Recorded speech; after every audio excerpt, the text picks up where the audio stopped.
নির্বাচনে অনাকাঙ্ক্ষিত পরিস্থিতি এড়াতেই 15ই জানুয়ারি থেকে 1 মাস বাংলাদেশে অন অ্যারাইভাল ভিসা বন্ধ থাকবে জানিয়েছেন পররাষ্ট্র উপদেষ্টা তৌহিদ হোসেন।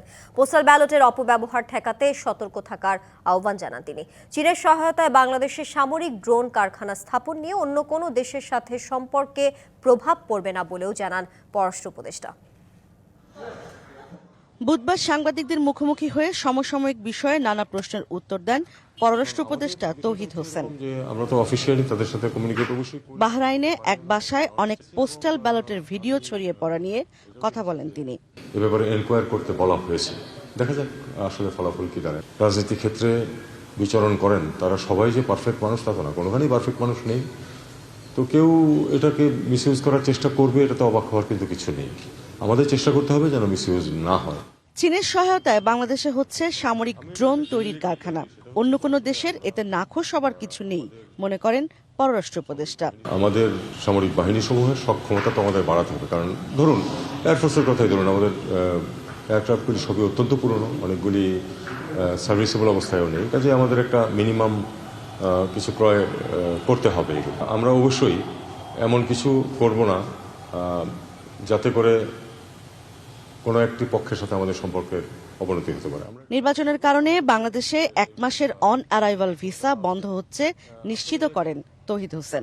নির্বাচনের সময় অনাকাঙ্ক্ষিত পরিবেশ সৃষ্টির চেষ্টা হতে পারে। অনেকেই যারা কাম্য না ঠিক তারা এসে হাজির হয়ে যেতে পারে। এই জন্য আমরা তো ভিসা বন্ধ করছি না, ভিসা নিয়ে আসুন, যে কেউ আসতে চান, যাদের পারপাস ঠিক থাকবে তাদেরকে আমরা আসতে দেবো। আরেক প্রশ্নের উত্তরে জানান গাজায় সামরিক শক্তি পাঠানোর বিষয়ে কোনো সিদ্ধান্ত হয়নি এখনো। গাজায় যে আমরা ফোর্স পাঠাবো এই সিদ্ধান্ত এখনো হয়নি। ইশরাত জাহান উর্মি, ডিবিসি নিউজ, ঢাকা। যে যাই বলুক 12ই ফেব্রুয়ারিতে জাতীয় নির্বাচন, এর একদিন আগেও নয় একদিন পরেও নয়। ভোট হবে সুষ্ঠু, শান্তিপূর্ণ ও উৎসব মুখর পরিবেশে। যমুনায় প্রধান উপদেষ্টার সাথে মার্কিন দুই সাবেক কূটনীতিক অ্যালবার্ট গোম্বেস ও মস্টান সৌজন্যে সাক্ষাৎ করতে গেলে এই কথা বলেন প্রধান উপদেষ্টা ডক্টর মোহাম্মদ ইউনূস। তিনি আরও বলেন, নির্বাচনে অন্তর্বর্তী সরকার সম্পূর্ণ নিরপেক্ষ থাকার পাশাপাশি সব রাজনৈতিক দলের জন্য সমান সুযোগ ও নিরপেক্ষ প্রশাসন নিশ্চিত করবে। নির্বাচন ঘিরে ব্যাপক ভুয়া খবর ও উদ্দেশ্য প্রণোদিত বিভ্রান্তি ছড়ানো হচ্ছে বলেও জানান প্রধান উপদেষ্টা।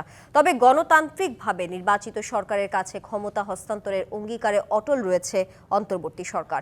প্রধান উপদেষ্টা জানান, গণভোটে হ্যাঁ ভোটের পক্ষে প্রচারণা চালাচ্ছে সরকার।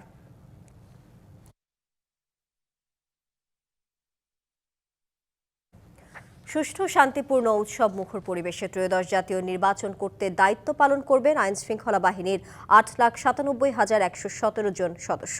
এর মধ্যে বিজিবি থেকে 37,453 জন সদস্য 61 জেলায় নির্বাচনের দায়িত্ব পালন করবেন। সকালে চট্টগ্রামের Satkania border guard training centre and college parade গ্রাউন্ডে বিজিবির রিক্রুট ব্যাচের প্রশিক্ষণ সমাপনী কুচকাওয়াজ অনুষ্ঠান শেষে কথা বলেন স্বরাষ্ট্র উপদেষ্টা জাহাঙ্গীর আলম চৌধুরী। এজন্য বর্ডার গার্ড বাংলাদেশ সুপরিকল্পিতভাবে প্রস্তুতি নিয়েছে।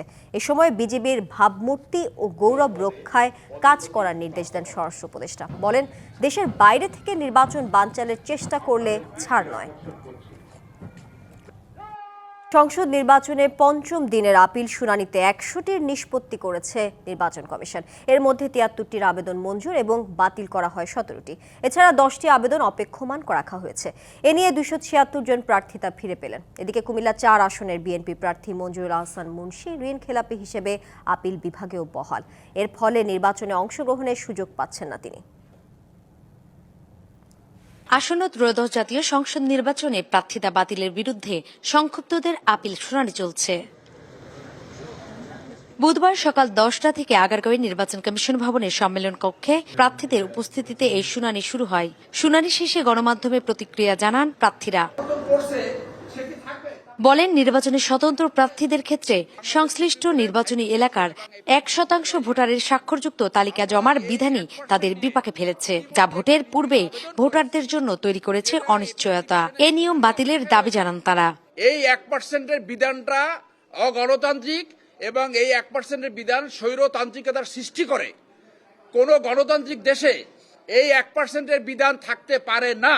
আমার নমিনেশন বাতিল করা হয়েছে। আজকে আমরা আপিল শুনানিতে অংশগ্রহণ করে আমার নমিনেশন ফেরত পেয়েছি। এদিন বাংলাদেশ কমিউনিস্ট পার্টির 4টি আবেদনের মধ্যে সবগুলোর বৈধতা পাওয়া যায়। পাশাপাশি বেশিরভাগ স্বতন্ত্র প্রার্থীর মনোনয়নপত্র বৈধ ঘোষিত হয়। একটা রাজনৈতিক দল যতক্ষণ পর্যন্ত নিবন্ধন থাকবে তার বৈধতা থাকবে নির্বাচন করার জন্য। প্রশাসন যদি কোনো দলের পক্ষে যায় বা কোনো গোষ্ঠীর পক্ষে যায় সেই ক্ষেত্রে এই অনিশ্চয়তা থাকতে পারে। আমাদের মধ্যে একটু ভুল ত্রুটি হয়ে গেছে, ভোটার নাম্বারটা লিখতে ভুল হয়ে গেছে, বাট স্বাক্ষর সঠিক আছে, স্বাক্ষরে কোনো সমস্যা নাই, সে বাংলাদেশেই আছে। আমরা এই মর্মে কাগজপত্র দাখিল করেছি। আমার শুনানির শেষে ওনারা বলেছেন যে আগামী 17ই জানুয়ারি ওনারা এই বিষয়ে আবার আমাদেরকে শুনবেন। ইতিমধ্যে কমিশন বেশ কয়েকটি আইনি প্রশ্নে আমাদের কাছে পরিষ্কার হওয়ার জন্য আমাদের সে মর্মে বক্তব্য উপস্থাপন করেছেন। দিনব্যাপী 281 নাম্বার থেকে শুরু করে 380 পর্যন্ত আবেদনের শুনানি অনুষ্ঠিত হওয়ার কথা রয়েছে। নূপুর মাহমুদ, ডিবিসি নিউজ, ঢাকা। কলমের কালি নয়, জুলাই সনদের প্রতিটি অক্ষর লেখা হয়েছে শহীদদের রক্ত দিয়ে। এটা মনে রাখলে জুলাই সনদ আর কখনো ভুলুণ্ঠিত হবে না, এমন মন্তব্য করেছেন প্রধান উপদেষ্টার বিশেষ সহকারী অধ্যাপক আলী রিয়াজ। বিকেলে রংপুরে গণভোটের প্রচার ও ভোটার উদ্বুদ্ধকরণে বিভাগীয় ইমান সম্মেলনে এমন কথা বলেন তিনি। এই সময় ইমামরা জুলাই আকাঙ্ক্ষা বাস্তবায়নে ভূমিকা রাখার অঙ্গীকার করেন। গণভোটের মাধ্যমে দেশের চাবি আপনার হাতে, এই স্লোগানে বুধবার রংপুরে অনুষ্ঠিত হয়েছে বিভাগীয় ইমাম সম্মেলন। শহীদ আবু সৈদ স্টেডিয়াম মাঠে সম্মেলনে অংশ নেন সহস্রাধিক ইমাম এবং একই সাথে বক্তারা গণভোটে হ্যাঁ ভোটের গুরুত্ব তুলে ধরেন। এ ব্যাপারে জনগণকে উদ্বুদ্ধ করতে ভূমিকা রাখার অঙ্গীকার করেন ইমামরা। জুলাই সনদে ইমামদের অবদানের কথা যুক্ত করা ও রাষ্ট্রীয় ভাতার দাবিও জানান তারা। ইমামরা অনেক ক্ষেত্রে বাধার সম্মুখীন হবে, তাহলে ইমামদেরকে সুরক্ষা দেওয়ার দায়িত্ব বর্তমান সরকারের। ইমামদের বিশেষ ভাতার আওতায় আনার প্রতিশ্রুতি দেন ধর্মসচিব। এই দেশে আলেমগণ সবচেয়ে বেশি বৈষম্যের শিকার। ইমাম প্রশিক্ষণ একাডেমিতে ইমামদের ভাতা যাতে বৃদ্ধি পায় আরো 200 টাকা বাড়িয়ে দেওয়ার জন্য বলেছি। আমাদের আলেমদের জন্য 100 কোটি টাকা একটা ফান্ড করেছি এবং আমরা আশা করি এই বছরেই 20 জন আলেমকে আমরা বড় ইউনিভার্সিটিতে পিএইচডি করতে পাঠাবো। সাফের দলিল কায়েমের যে গণভোট, আমাদের জাতীয় জীবনকে পাল্টে দেবার যে পদক্ষেপ, এই গণভোট, এই গণভোটের বিরুদ্ধে বিলিয়ন ডলারের অপপ্রচার চলছে। যে সমস্ত বিষয় এই দলিলে নাই, কোথাও ঘুণাক্ষরও লেখা নাই, তারা মানুষকে গিয়ে বলছে যে গণভোটে হ্যাঁ দিলে ওটা হয়ে যাবে, সেটা হয়ে যাবে, যেগুলোর বাস্তবে কোনো অস্তিত্ব নাই। প্রধান উপদেষ্টার বিশেষ সহকারী অধ্যাপক আলী রিয়াজ বলেন, দেশ বদলানোর সম্ভাবনার চাবিকাঠি গণভোটে হ্যাঁ চিহ্ন। আগামী নির্বাচনে মানুষকে ভোটমুখী করতে ইমামদের বিশেষ ভূমিকা রাখার আহ্বান তার।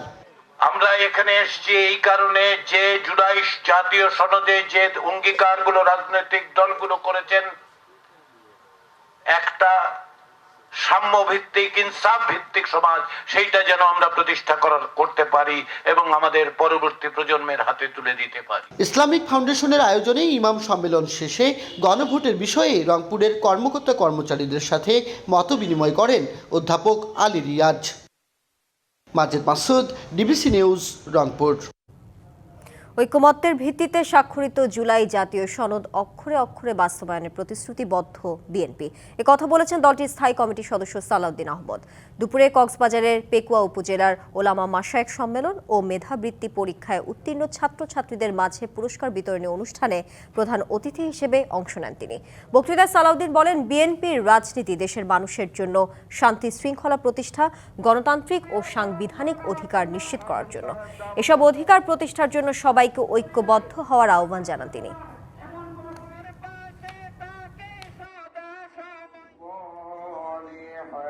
আমরা সব সময় বলি যে স্বাক্ষরিত জুলাই জাতীয় সনদের পক্ষে আছে বিএনপি। স্বাক্ষরিত জুলাই জাতীয় সনদ যেটা ঐকমত্যের ভিত্তিতে স্বাক্ষরিত হয়েছে তার প্রত্যেকটি আমরা বাস্তবায়ন করব ইনশাআল্লাহ। অক্ষরে অক্ষরে জুলাই জাতীয় সনদের প্রত্যেকটি প্রস্তাব আমরা যেটা ঐকমত্যের ভিত্তিতে স্বাক্ষরিত হয়েছে সেটা আমরা বাস্তবায়ন করব, কিন্তু জুলাই সনদের বাইরে আমাদের কোনো বক্তব্য নাই। আলোচিত সমালোচিত সাবেক সেনা কর্মকর্তা জিয়াউল আহসানের বিরুদ্ধে গুমের মামলার বিচার শুরুর নির্দেশ দিয়েছে ট্রাইব্যুনাল।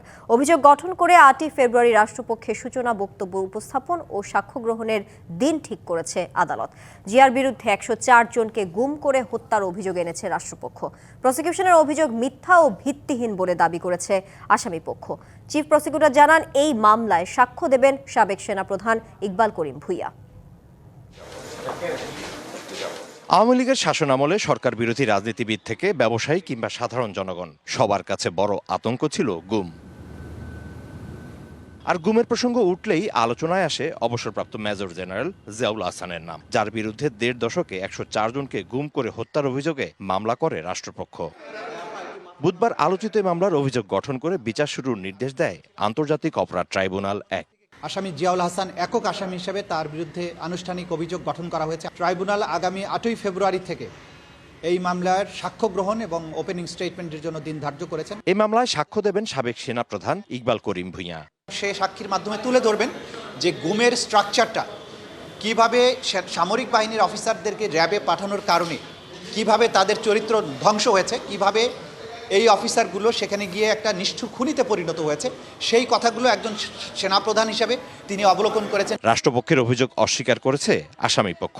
উনি সমস্ত সরকারের আমলে 1994 সাল থেকে এই 2024 সাল পর্যন্ত উনি বিভিন্ন পুরস্কারে ভূষিত হয়েছেন। যে অভিযোগগুলো নিয়ে আসা হয়েছে এগুলো সবগুলোই মিথ্যা এবং ভিত্তিহীন।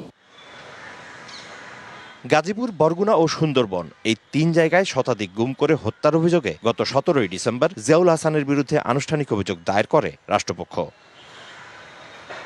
Mizan Ahmed, TVC news, Dhaka. Science lab, technical ও তাঁতিবাজার মোড় সহ রাজধানীর বিভিন্ন এলাকায় সড়ক অবরোধ করে বিক্ষোভ করেছেন সরকারি 7 কলেজের শিক্ষার্থীরা। প্রস্তাবিত ঢাকা সেন্ট্রাল ইউনিভার্সিটি অধ্যাদেশ জারির দাবিতে প্রায় 6 ঘণ্টা এই কর্মসূচি শুরু করেন তারা। এতে এসব এলাকায় যান চলাচল বন্ধ থাকায় ভোগান্তিতে পড়েন নগরবাসী। স্লোগানে উত্তাল সায়েন্স ল্যাব মোড়। পূর্ব ঘোষণা অনুযায়ী বুধবার বেলা 12টার কিছু পর প্রস্তাবিত ঢাকা সেন্ট্রাল ইউনিভার্সিটির অধ্যাদেশ জারির দাবিতে জড়ো হতে থাকেন ঢাকা কলেজ, ইডেন ও তিতুমির কলেজের শিক্ষার্থীরা। শিক্ষার্থীদের অভিযোগ, সরকারের একটি মহলের কারণে বারবার পিছিয়ে যাচ্ছে অধ্যাদেশ জারির কার্যক্রম। দ্রুত সময়ের মধ্যে বিশ্ববিদ্যালয় অধ্যাদেশ জারি না হলে কঠোর আন্দোলনে যাবেন তারা। আমাদের অধ্যাদেশ জারি করতে কেন এই কাল ক্ষেপণ করছে সরকার? ডেটের পর ডেট দিয়ে গেছে, বাট কোনো চূড়ান্ত কোনো ফলাফল দেয়নি। কালকে যেন চূড়ান্ত আসলে অধ্যাদেশটা দেয়, এই জন্য আমরা আবার মনে করায় দিতে আসছি। ক্যাম্পাসে পরিচয়হীনতা ভুগতেছি, আমরা ক্যাম্পাসে পড়ালেখার জটিলতা ভুগতেছি। এ কর্মসূচি ঘিরে সকাল থেকেই সতর্ক অবস্থায় ছিলেন আইন শৃঙ্খলা বাহিনীর সদস্যরা। রাস্তা ছেড়ে শিক্ষা প্রতিষ্ঠানে ফিরে যেতে শিক্ষার্থীদের অনুরোধ জানান তারা। আমরা তাদেরকে অনুরোধ করেছি এখান থেকে সরে যাওয়ার জন্য। তারা আমাদেরকে বলেছেন তারা আর কিছু সময় এখানে থাকতে চান। তাদের দাবির বিষয়ে এক ধরনের সবাইকে জানান দেওয়ার জন্যই তারা এই কাজগুলো করছে। শিক্ষার্থীদের সড়ক অবরোধে সায়েন্স ল্যাব ও এর আশপাশের সড়কে বন্ধ হয়ে যায় যান চলাচল। যানজটের ভোগান্তিতে পড়েন এই পথের যাত্রীরা। বাধ্য হয়ে হেঁটে গন্তব্য যান অনেকে। সায়েন্স ল্যাব ছাড়াও মহাখালী, টেকনিক্যাল ও তাঁতিবাজার এলাকায় সড়ক অবরোধ করে বিক্ষোভ করেন শিক্ষার্থীরা। Farhaduzzaman, DBC news, Dhaka. 3টি দলকে সুবিধা দিতেই পোস্টাল ব্যালটে ধানের শীষের প্রতীক মাঝামাঝিতে রাখা হয়েছে, এমন অভিযোগ করেছেন বিএনপির নির্বাচন পরিচালনা কমিটির চেয়ারম্যান নজরুল ইসলাম খান। রাজধানীর গুলশানে বিএনপির নির্বাচন পরিচালনা অফিসে একথা বলেন তিনি। তার শঙ্কা, ভুয়া এনআইডি তৈরি করে নির্বাচন প্রক্রিয়ায় একটি রাজনৈতিক দল বাধা সৃষ্টি করতে পারে। 3টি বিশেষ রাজনৈতিক দলকে প্রথম লাইনে দেওয়ার উদ্দেশ্যটা কি? যারাই এর পেছনে থাকুক, যারাই এই ঘটনার জন্য দায়ী থাকুক, আমরা তাদের বলেছি যে আপনারা তাদের ব্যাপারে খোঁজ খবর নেন। ত্রয়োদশ জাতীয় সংসদ নির্বাচনে ভোটের দিন ঠিক হয়েছে 12 ফেব্রুয়ারি। সারা দেশে বইছে সেই ভোটের হাওয়া। এ নিয়ে কি ভাবছেন সাধারণ মানুষ থেকে শুরু করে আগামীর জনপ্রতিনিধিরা, সে কথা জানাতে ডিবিসি নিউজে ইলেকশন এক্সপ্রেস ছুটে যাচ্ছে সব সংসদীয় আসনে। এখন আছে সংসদীয় আসন 238 মৌলভীবাজার 4-এ। স্বাগত জানাচ্ছি সিএসআরএম নিবেদিত ডিবিসি ইলেকশন এক্সপ্রেস অনুষ্ঠানে। আজ আমরা রয়েছি মৌলভীবাজার 4 আসনে। আমাদের সাথে রয়েছেন বাংলাদেশ জামায়াতে ইসলামী মনোনীত প্রার্থী মোহাম্মদ আব্দুর রব। আপনাকে স্বাগত জানাচ্ছি আমাদের অনুষ্ঠানে। প্রথমেই প্রশ্নে চলে যাচ্ছি, যেহেতু শ্রীমঙ্গল এবং কমলগঞ্জ বলা হচ্ছে পর্যটন এবং প্রাকৃতিক সম্পদে ভরপুর একটি জায়গা, এছাড়া হাওর বাওর রয়েছে, বেশ বৈচিত্র্যময় গুরুত্বপূর্ণ একটি এলাকা। তো সবকিছু মিলিয়ে এখানকার সাধারণ মানুষ সের কাছে আপনারা গিয়েছেন, কি ধরনের আসলে আপনাদের উন্নয়ন পরিকল্পনা তাদেরকে জানাচ্ছেন? ধন্যবাদ আপনাকে ডিবিসি ইলেকশন এক্সপ্রেসকে আজকের এই সুন্দর আয়োজনের জন্য, আমাকে এখানে আমন্ত্রণ জানার জন্য। আপনি গুরুত্বপূর্ণ কথা বলেছেন এবং খুব আশার ব্যাপার হচ্ছে কমলগঞ্জ শ্রীমঙ্গল একটি দৃষ্টিনন্দন এবং অনেক নৈসর্গিক সৌন্দর্যমণ্ডিত একটি এলাকায় অনেকগুলো সম্ভাবনা রয়েছে। আপনারা জানেন যে বিগত 35 বছর একটি দলের লোকজনই এখানে কার্যক্রম পরিচালনা করেছে। এখানে অনেকগুলা সুযোগ সুবিধা থাকা সত্ত্বেও তারা এগুলাকে কাজে লাগান নাই। আমরা জনগণের কাছে ব্যাপকভাবে যাওয়ার চেষ্টা করেছি। কমলগঞ্জ শ্রীমঙ্গলের অবহেলিত এই জনপদের সকল মানুষ বাংলাদেশ জামাত ইসলামী বিশেষ করে 5 আগস্টের পরে নতুন পরিবর্তনের যে অঙ্গীকার, যে স্বপ্ন, এই স্বপ্ন বাস্তবায়নের জন্য সকলে ঐক্যবদ্ধ। আমরা সকলে আশাবাদী যে কমলগঞ্জ শ্রীমঙ্গলের উন্নয়নের জন্য বাংলাদেশ জামাত ইসলামীর দাঁড়িপাল্লা প্রতীককেই জনগণ গ্রহণ করে নেবে ইনশাল্লাহ। একটি প্রশ্ন করতে চাই, যেহেতু আপনাদের পলিটিক্যাল অ্যালায়েন্সের একটা বিষয় রয়েছে, এখনো সিদ্ধান্তে পৌঁছেননি, সেক্ষেত্রে আসলে ভোটের মাঠটা কেমন হচ্ছে, আপনাদের অ্যাকসেপ্টেন্সের ব্যাপারটা যদি বলেন একটু।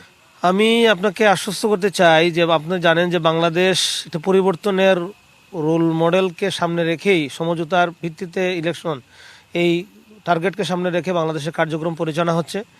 আমরা জোটের একটি বড় দল হিসাবে বাংলাদেশ জামাত ইসলামী মানুষের কর্ণকুহরে বাড়িতে বাড়িতে প্রত্যেকটা এলাকায় যাওয়ার চেষ্টা করেছি। আমরা মানুষের রেসপন্স আমরা অভাবনীয় সাড়া পেয়েছি।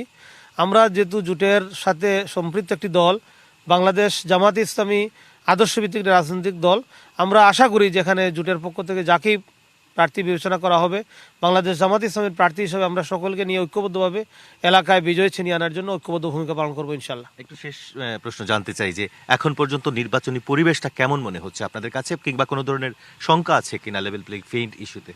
তা আপনি আরও ভালো বলতে পারবেন যে আমরা 5 আগস্টের পরে যে আশা নিয়ে বাংলাদেশের স্বপ্ন দেখছি এবং এখানকার তরুণরা, যুবকরা যারা বাংলাদেশকে বিনির্মাণের জন্য স্বপ্ন নিয়ে রক্ত দিয়েছে, তাদের আকাঙ্ক্ষা ছিল যে একটি বৈষম্যহীন বাংলাদেশ হওয়ার।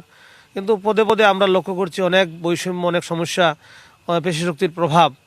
আপাতত কমলগঞ্জ শ্রীমঙ্গলে এরকম কিছু না হলেও আমরা শঙ্কার মধ্যে রয়েছি। আমরা আশাবাদী ইলেকশন কমিশন কার্যকর উদ্যোগ গ্রহণ করার মাধ্যমে অন্তর্বর্তীকালীন সরকার এ ব্যাপারে নির্বাচন কমিশনকে যথাযথ সহায়তা করলে নির্বাচনের মাঠ, লেভেল প্লেইং ফিল্ড তৈরি হতে আশা করি আমরা কোনো সমস্যা হবে না। অসংখ্য ধন্যবাদ আমাদের সাথে যোগদান করার জন্য। আপনাকে অসংখ্য ধন্যবাদ। দর্শক, সিএসআরএম ডিবিসি ইলেকশন এক্সপ্রেসে আমরা রয়েছি মৌলভীবাজার 4 আসনে। পরবর্তীতে রাত 9টার সংবাদে দেখা হবে নতুন কোনো রাজনৈতিক দলের জনপ্রতিনিধি প্রার্থীর সাথে। ডিবিসি নিউজের সাথেই থাকুন। পুরান ঢাকার আকাশ জুড়ে আজ রঙিন ঘুড়ির উৎসব। ঐতিহ্যবাহী সাকরাইন ঘিরে ছাদে ছাদে আনন্দ আর উচ্ছ্বাস। এ বিষয়ে জানাতে যুক্ত হচ্ছেন সহকর্মী মনজুমা আফরোজ নীলিমা। সরাসরি যাচ্ছি তার কাছে। নীলিমা, ঐতিহ্যবাহী এই সাকরাইন উৎসব ঘিরে এখন আর কি কি আয়োজন দেখছেন, বিস্তারিত জানাবেন। ধন্যবাদ আপনাকে। আমি বর্তমানে দাঁড়িয়ে আছি পুরান ঢাকার এখন শাঁখারী বাজারে। এখানে আপনারা পিছনে তাকালে কিন্তু দেখতে পাচ্ছেন শাঁখারীকে ঘিরে যে উৎসব, সেটা কিন্তু মেতে উঠছে তরুণ তরুণী থেকে সব বয়সের মানুষ। এবং শাঁখারী এটি একটি ঐতিহ্যবাহী পুরান ঢাকার একটি উৎসব। সকাল থেকে এখানে ছিল শিশু, কিশোর, তরুণ, প্রবীণ, সবাই ব্যস্ত ছিল ঘুড়ি ওড়াতে। কেউ প্রতিযোগিতায় মেতেছিলেন, কিন্তু সন্ধ্যা থেকে আবার একটু অন্যরকম পরিবেশ দেখা যায়। আমরা আপনাদেরকে দেখানোর চেষ্টা করব। পরিবার পরিজনের সাথে তারা ছাদে ছাদে উপভোগ করছেন শাকরাইনের আনন্দ। দীর্ঘদিনের কর্মব্যস্ততার মাঝেও আজ যেন সবাই একটু থেমে গেছে উৎসবের টানে। আমরা যে বাসায় দাঁড়িয়ে আছি সেখানে প্রায় 200 জনের মতো মানুষের আয়োজন রয়েছে এবং তারা কিন্তু খুব চমৎকারভাবে উপভোগ করছে। আমি আপনাদেরকে ঠিক দূরের আরেকটি ছাদের অবস্থা দেখানোর চেষ্টা করব। সেখানেও কিন্তু এরকম আতশবাজি জ্বালিয়ে ডিজে পার্টির মাধ্যমে তারা আসলে এটা উপভোগ করছে। শাকরাইন শুধু ঘুড়ি উৎসব নয়, এটি পুরান ঢাকার ঐতিহ্য এবং সংস্কৃতির একটি প্রতীক। প্রজন্মের পর প্রজন্ম ধরে এই দিনটিকে ঘিরে মানুষ অপেক্ষা করে নিজের শেকড়ের সঙ্গে নতুন করে যুক্ত হওয়ার জন্য। সন্ধ্যা নামার সাথে সাথে এই উৎসব কিন্তু আরো রঙিন হয়ে ওঠে। আকাশ জুড়ে ফানুস, আতশবাজি এবং আমরা এখানে দেখতে পাই যে মানুষে কিন্তু ভর্তি হয়ে গেছে। যারা এর আয়োজক রয়েছে তারা কিন্তু সবাই পুরান ঢাকারই মানুষ এবং সব মিলিয়ে পুরান ঢাকার একটা একটা নতুন একটি আমেজে পরিণত হয়। প্রতি বছরই শাকরাইনি পৌষের শেষে অর্থাৎ পৌষ সংক্রান্তির শেষে যে উৎসবটা, এটা কিন্তু সবাই মিলে তারা পালন করে, পরিবার পরিজন বন্ধু বান্ধব এবং সবাই মিলে এটা পালন করে। এবার তারা একটু নিরাপত্তার দিকেও খেয়াল রেখেছে আমরা যাদের সাথে কথা বলেছি। এবং এই ছিল আজকে শাকরাইনি পুরান ঢাকা থেকে আমার সর্বশেষ তথ্য। নীলিমা, আপনাকে ধন্যবাদ। ইরান বিক্ষোভকারীদের মৃত্যুদণ্ড কার্যকর করলে কঠোর পদক্ষেপের হুঁশিয়ারি দিয়েছেন মার্কিন প্রেসিডেন্ট ডোনাল্ড ট্রাম্প। সরকার বিরোধী বিক্ষোভকারীদের দেশপ্রেমিক হিসেবেও আখ্যা দিয়েছেন তিনি। আর রাশিয়া বলেছে ইরানে যুক্তরাষ্ট্রের হামলার পরিকল্পনা অগ্রহণযোগ্য। এবার ইরানের বিক্ষোভে আরও ঘি ঢাললেন মার্কিন প্রেসিডেন্ট ডোনাল্ড ট্রাম্প। সামাজিক যোগাযোগ মাধ্যম ট্রুথ সোশ্যালে দেয়া পোস্টে ইরানের সরকার বিরোধী বিক্ষোভকারীদের দেশপ্রেমিক আখ্যা দিয়েছেন মার্কিন প্রেসিডেন্ট ট্রাম্প। বিক্ষোভকারীদের আন্দোলন চালিয়ে যাওয়ার আহ্বানও জানান তিনি। ইরানের বিক্ষোভকারীরা দেশপ্রেমিক, নিজেদের প্রতিষ্ঠান দখল নিন, হত্যা ও নিপীড়নকারীদের নাম মনে রাখুন। ইরান সরকারকে চরম মূল্য দিতে হবে। ইরানে বিক্ষোভকারীদের ফাঁসি কার্যকর করা হলে যুক্তরাষ্ট্র খুব কঠোর পদক্ষেপ নেবে বলে সতর্ক করেছেন ট্রাম্প। বিক্ষোভকারীদের উপর হত্যাকাণ্ড বন্ধ না হওয়া পর্যন্ত ইরানি কর্মকর্তাদের সঙ্গে সব বৈঠক বাতিল করা হয়েছে। ইরানে বিক্ষোভকারীদের ফাঁসি কার্যকর ইস্যুতে উদ্বেগ জানিয়েছে অ্যামনেস্টি ইন্টারন্যাশনাল। সংস্থাটির প্রধান অ্যাগনেস ক্যালামার্ট বলেন, এ ধরনের পদক্ষেপ অবিলম্বে বন্ধ করতে হবে। এদিকে ইরানে নতুন করে সামরিক হামলার হুমকিকে সম্পূর্ণ অগ্রহণযোগ্য বলে আখ্যা দিয়েছে রাশিয়া। দেশটির পররাষ্ট্র মন্ত্রণালয় যুক্তরাষ্ট্রের এমন অবস্থানে তীব্র সমালোচনা করে বলেছে, ইরানের অভ্যন্তরীণ অস্থিরতাকে অজুহাত হিসেবে ব্যবহার করে আবারও হামলা চালানো হলে তা মধ্যপ্রাচ্য সহ বৈশ্বিক নিরাপত্তার জন্য ভয়াবহ পরিণতি ডেকে আনবে। যুক্তরাষ্ট্র ও ইরানের মধ্যে সামরিক উত্তেজনা বাড়লে পুরো মধ্যপ্রাচ্যে ভয়াবহ বিপর্যয় ডেকে আনতে পারে বলে সতর্ক করেছে কাতার। মঙ্গলবার দোহায় এক সংবাদ সম্মেলনে দেশটির পররাষ্ট্র মন্ত্রণালয়ের মুখপাত্র মাজেদ আল আনসারি সম্ভাব্য বিপর্যয় এড়ানোর আহ্বান জানান। অন্যদিকে সামরিক হস্তক্ষেপের জন্য যুক্তরাষ্ট্র অজুহাত তৈরির চেষ্টা করছে বলে অভিযোগ তেহরানের। চলমান বিক্ষোভে মৃতের সংখ্যা 2000 ছাড়িয়েছে বলে জানিয়েছে ইরান সরকার। মৌসুমী শান্তা, ডিবিসি নিউজ ডেস্ক।